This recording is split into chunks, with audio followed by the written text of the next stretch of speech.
On the dark side of the Moon is a crater called Biruni. Typically, craters are one of two kinds. That is, volcanic, resulting from the explosion of lava, ash and rock, or impact craters, created in the collision of a smaller object, such as a meteorite, striking a larger body, like a moon or planet. Dramatic examples of impact craters are evident across planet Earth, including the largest yet discovered, in South Africa. It measures almost 200 miles in diameter. The Biruni crater is much smaller than that, just a little more than 5.5 miles across. And perhaps it's fitting that it should be found on the dark side of the Moon. Because outside of a few maths and science textbooks, Biruni, the man after whom this crater is named, remains largely out of sight, at least in the West.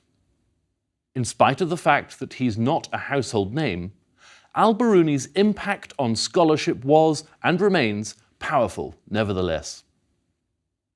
Abu Rayhan Muhammad ibn Ahmed al-Biruni was an astonishing polymath, a scholar with expertise in a number of different fields of learning.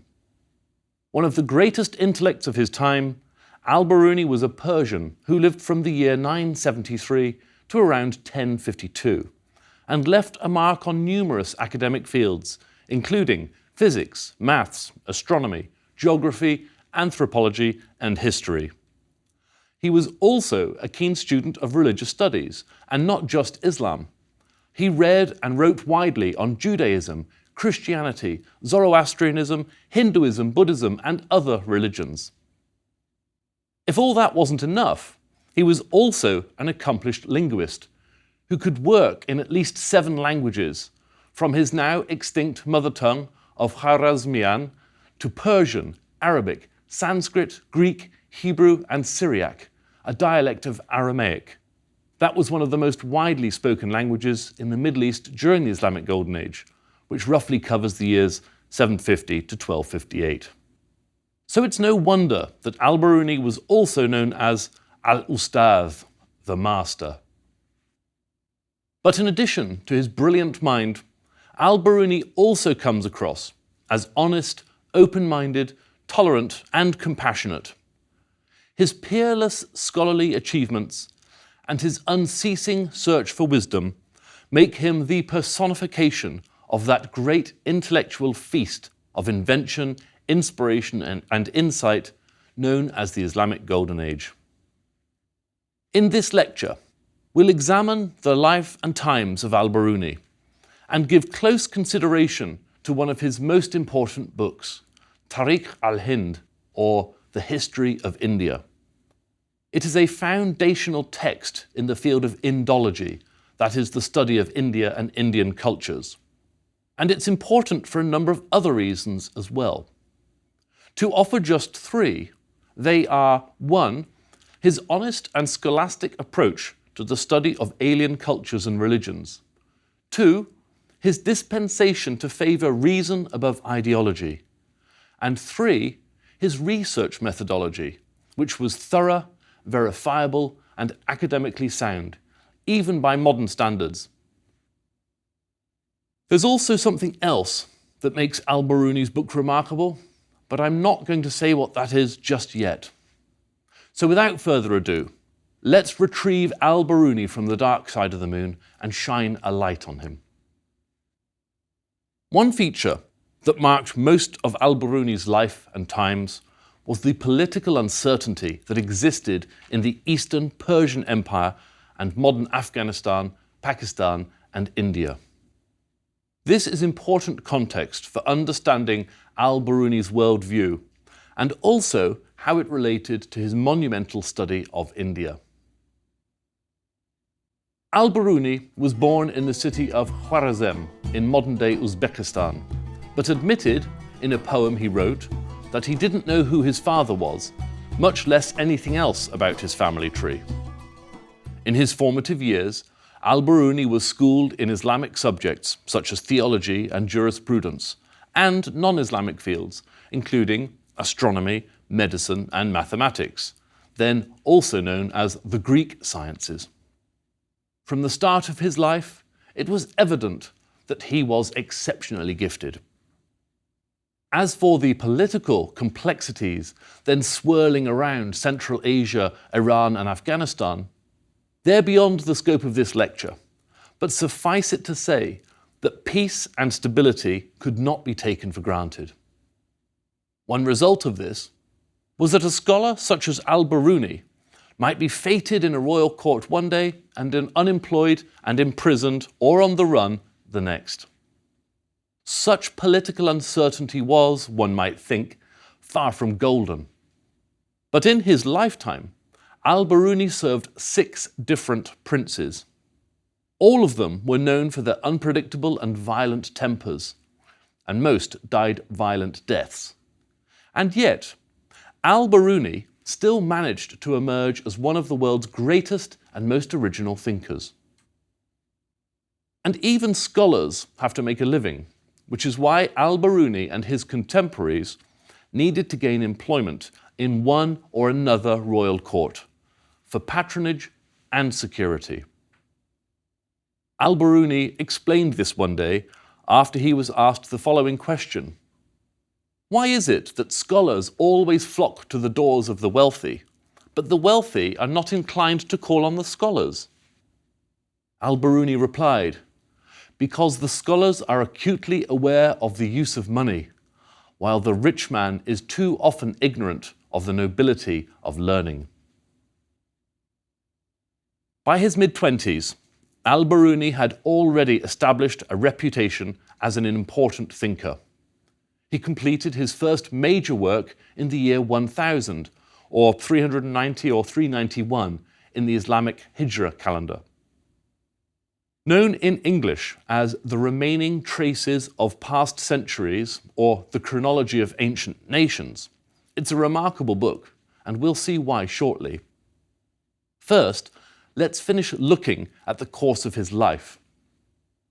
About the same time as he was working on the book of chronology, a correspondence started between al-Biruni and Ibn Sina, or Avicenna, another shining light of the Islamic Golden Age.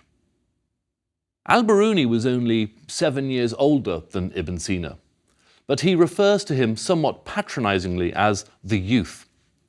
We still have their correspondence, and apart from the insights we gain from their respective approaches to problem solving, we learn that their friendship clearly suffered when their scholarly disagreements started getting personal, as they exchanged thinly veiled jibes about the scholarly abilities of the other. In 1017, when al-Biruni was in his mid-40s, the local political situation changed once again, and he found himself unfortunate enough to be employed at the court of the newly independent Ghaznavid Empire. The Ghaznavids, although culturally and linguistically Persian, had emerged from what originally was a Central Asian Turkic tribe. And although they paid lip service to the Abbasid Muslim caliph in distant Baghdad, they were, for all intents, fully independent at this time. Al-Biruni seems to have been a somewhat unwilling employee of the Ghaznavids, in spite of the fact that he served as court astrologer for the rest of his career. In this role, he was a privileged member of the royal court, while nevertheless under a form of house arrest that didn't allow much freedom of movement. By comparison, his friend, or former friend, Avicenna, went on the run and gained employment in another, less restrictive court. An arrogant, bad-tempered and unpredictable man by the name of Mahmud of Ghazni was the empire's ambitious and determined ruler. And his imperial dreams led him to invade Hindustan, east of the Indus River, in modern-day India, on no fewer than 17 occasions before his death in 1030. As we'll see, it was these wars against India that would eventually lead to the creation of al-Biruni's written magnum opus. Before we get to the history of India, let's first consider the breadth of al-Biruni's scholarly output. A bibliography of al-Biruni's writings that he prepared when he was 63 years old consists of no fewer than 113 titles, and by the time he died, more than a decade later, that number had grown closer to 150. Unfortunately for us, of these, only 22 works survive.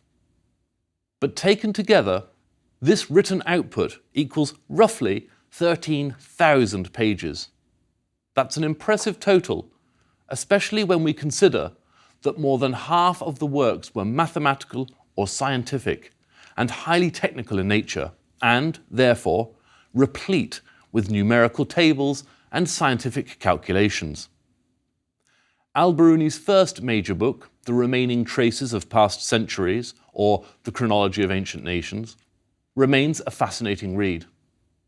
In it, he presents a comparative study of all the calendars that were available to him, from ancient civilizations such as the Greeks to contemporary cultures, monotheistic and otherwise.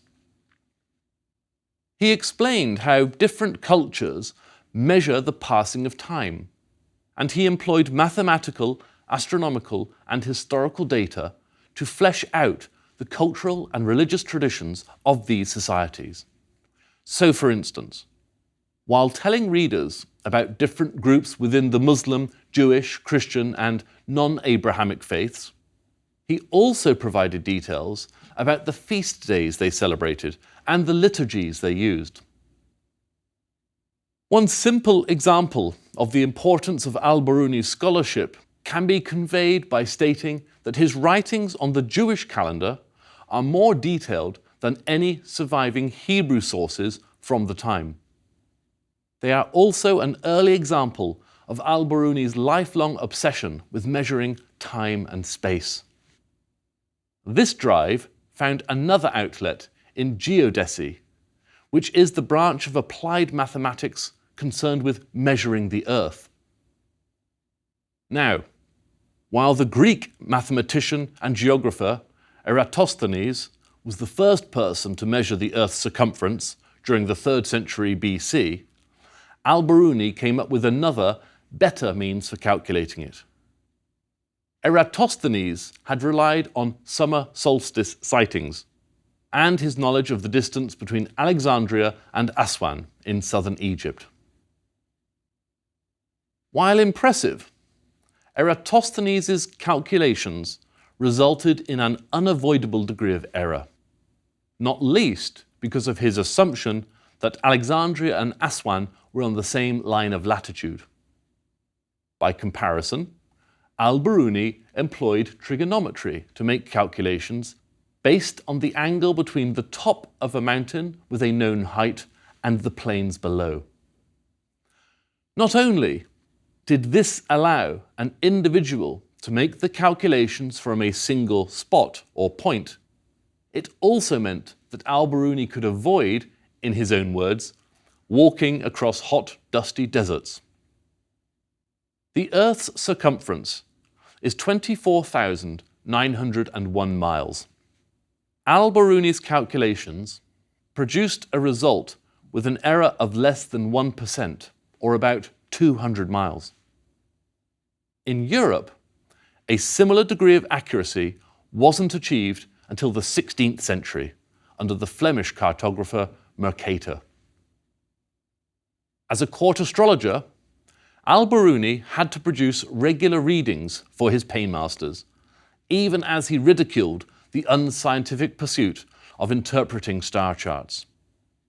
He was much happier and on stronger ground when writing on astronomy.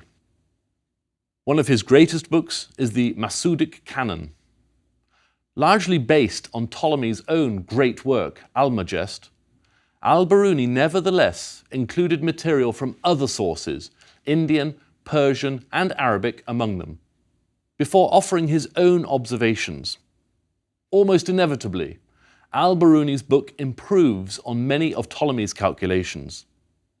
He also seemed to anticipate the elliptical movement of the planets, which had been recorded but apparently not been understood by the Babylonians in the 4th century BC. Now, although al-Biruni accepted, as it was written in the Quran, that the earth lay at the centre of the universe, his observations led him to postulate that we might accurately live in a heliocentric world, that is, with the sun and not the earth at the centre of things. However, we would have to wait until the 17th century and the writings of the German mathematician Johannes Kepler to discover that the orbits along which the planets travel around the sun are ellipses with the sun, which Kepler described in his first law of planetary motion. Al-Biruni also wrote a treatise on how to recognize gems, which for many scholars remains the best monograph on mineralogy by any Muslim scholar. In it, Al-Biruni describes the properties of the various stones and ores and gives the etymological roots of their names. And he lists the technical terms in different languages. He also offers quotations about their properties from Arabic poetry and identifies where the best mines for each stone were found at the time and their market prices. Perhaps the most important aspect of this work is his calculation and listing of the specific gravity or density of an object for more than 100 stones and metals relative to the density of gold. And these calculations wouldn't be bettered by anyone for 700 years. Al-Biruni's last written work was a book on pharmacology. Because his eyesight was failing by then, and by his own admission, he tired easily, he employed an assistant to help him write this book. Even so, it's a remarkable 800-page work outlining the uses of more than 1,000 drugs, listed in 5 different languages. He drew on almost 100 sources and relied on 20 languages and dialects. Although the term genius is overused, there's no doubt in my mind that we can safely assert that Al-Biruni was a genius.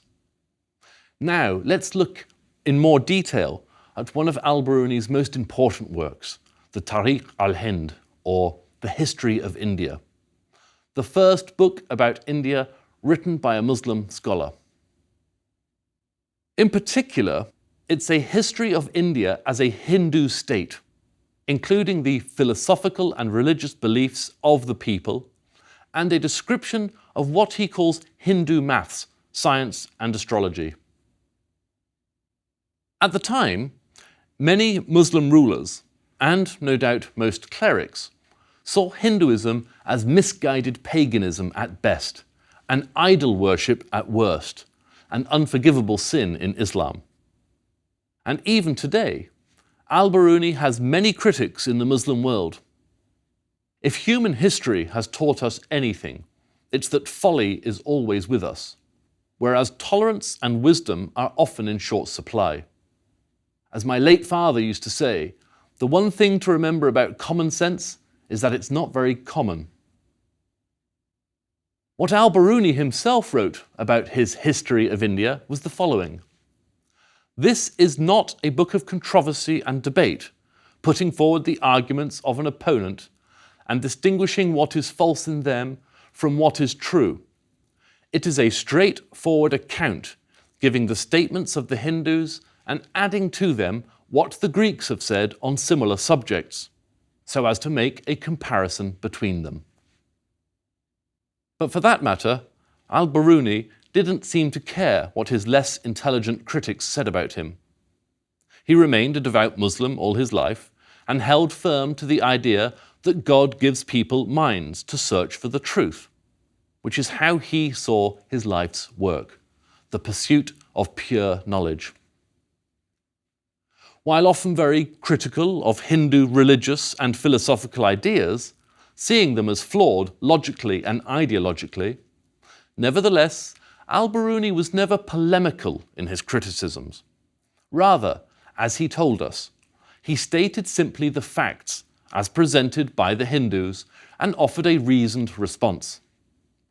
And though his responses are always those of a good Muslim, He also promoted the idea that every religion he encountered shared core values and thus held a degree of validity that should be respected.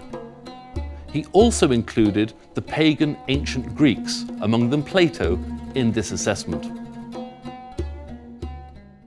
The Prophet Muhammad, as well, referred to Jews and Christians as people of the book, i.e., sharing common Abrahamic roots from the first days of Islam in the 7th century. As such, Jews and Christians were entitled to a degree of protection by Muslim authorities that was not extended to pagan or idolatrous faiths, with Hindus considered among this latter group. Al-Biruni, however, seems to have argued that Hinduism and other non-monotheistic religions were entitled to equivalent respect. This was a truly radical idea among many religious men of his day. At the start of this lecture, I said there was one more thing that makes Al-Biruni's history of India remarkable, and it's this. Most contemporary scholars question whether he ever set foot in the country that he wrote about so compellingly. And why do they think this? Well, for one thing, he never makes any explicit claims for having travelled to India in his biographical writings. And for another, his particular geographical descriptions are rather vague. The book contains mention of many place names, which might lead one to infer that he was present on the ground. But these descriptions are typically somewhat amorphous. So if he wasn't there, how was it possible for him to write such a detailed and objective account of the cultural, intellectual and religious life of India and other details of social and anthropological interest? The best, most probable answer is that he did so by interviewing Indians who'd been brought back to Mahmud of Ghazni's court as prisoners of war. I should say that this approach of interviewing people from a certain place without travelling there oneself was not an uncommon way of writing history in Al-Biruni's day.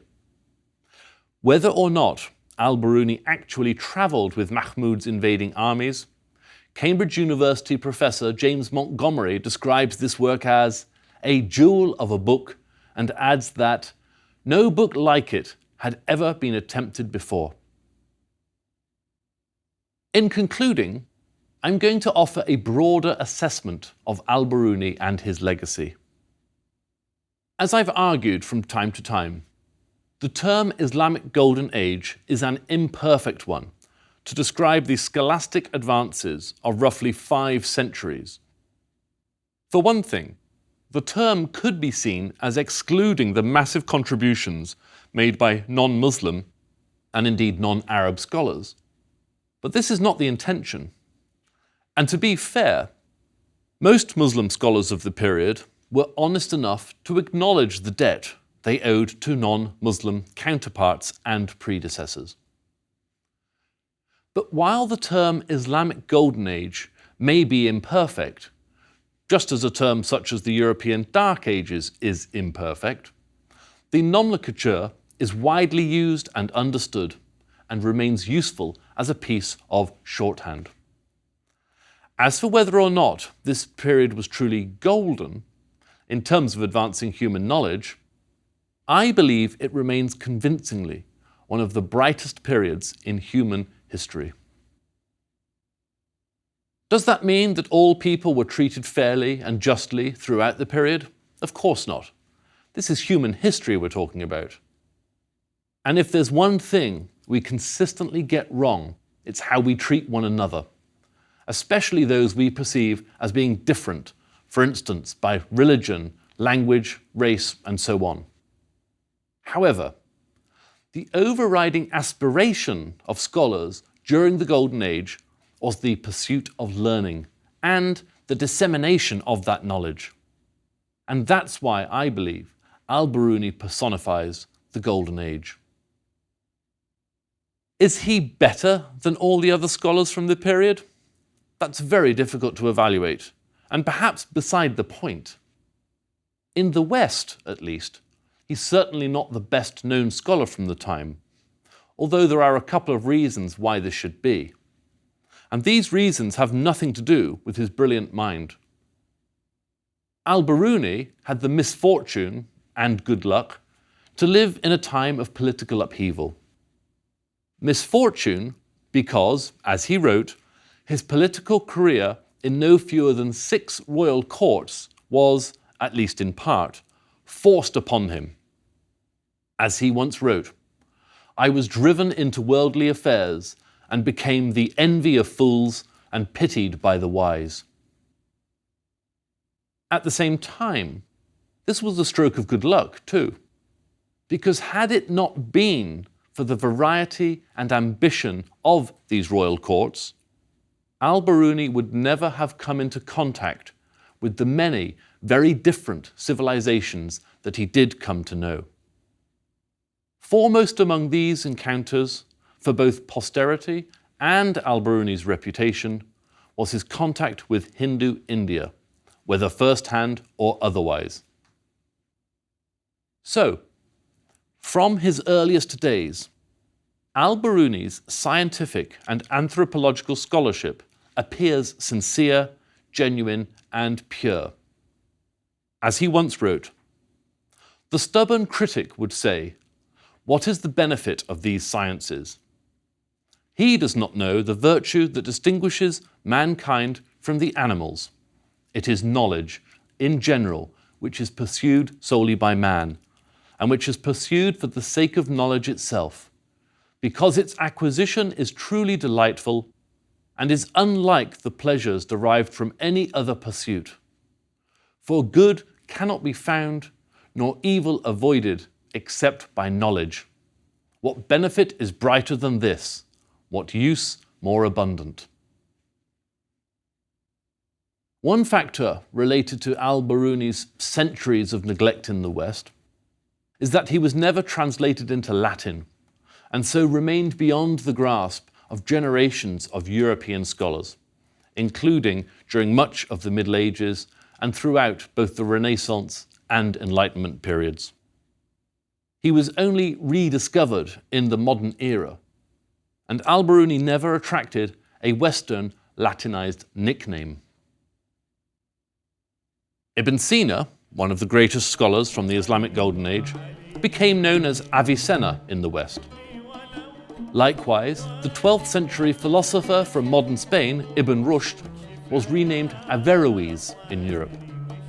But in the West, Al-Biruni remained Al-Biruni. And if he did get a Latinized name, after all, it was in a mangled form, in a couple of uncertain French sources, where he might have been referred to as Al-Ibron, or a stupid person, the final indignity. Al-Biruni's reputation suffered in the Muslim world also, after his death, in part because Islamic theology took an increasingly anti-rationalist standpoint, favoring revelation over reason. But then he was rediscovered and rehabilitated in the East and West, albeit for very different reasons. Amid the British imperial administration in India, Europeans developed a growing interest in Al-Biruni, ostensibly because he could tell them something about India. By comparison, the rise of Arab and Persian nationalism in the 20th century, after World War I, engendered greater interest in the discovery of native Muslim heroes. I'd like to close with the following story. One day, Al-Biruni was showing a religious scholar an astronomical instrument that was said to identify the correct direction for prayer, i.e. towards Mecca. A legalist, the visiting scholar always adhered to the letter of religious law, rather than the spirit. As such, this legalist objected that it had engraved upon it the names of the months in the Byzantine calendar, which, he said, amounted to imitating infidel practices. Furious, Al-Biruni retorted, "The Byzantines also eat food, so you'd better not imitate them in that." and he threw the man into the street.